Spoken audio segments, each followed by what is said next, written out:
Pregnancy and dental health. Hi, I'm Dr. Pratyusha, maxillofacial surgeon. So today we'll discuss about oral health in pregnant patients. So there is a condition called pregnancy gingivitis. అంటే about 40 to 60% of pregnant ఉమెన్లో gums అనేటివి effect అవుతూ ఉంటాయి. ఎందుకు pregnant ఉమెన్లోనే effect అవుతుంది అంటే pregnant ఉమెన్లో హార్మోన్ లెవెల్స్ అనేటివి హై ఉంటాయి, like progesterone and oestrogen.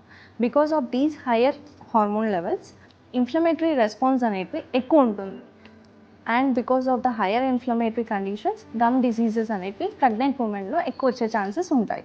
And pregnant ఉమెన్లో ఎనామిల్ ఎరోషన్ అనేది ఎక్కువ చూస్తాం because of morning sickness and strong acids which get directly in contact with the tooth from the stomach can lead to softer enamel. Enamel weak అయ్యి మనకి tooth అనేది cavities form అవుతాయి. So enamel erosion అయినప్పుడు మనం డైరెక్ట్గా ఇమీడియట్గా brush చేయకూడదు. We need to wait for 30 minutes at least before brushing. And mouth rinse అనేది చేసుకోవాలి with fluoridated mouth washes. And pregnant women have to be hydrated, plenty of water తాగుతూ ఉండాలి.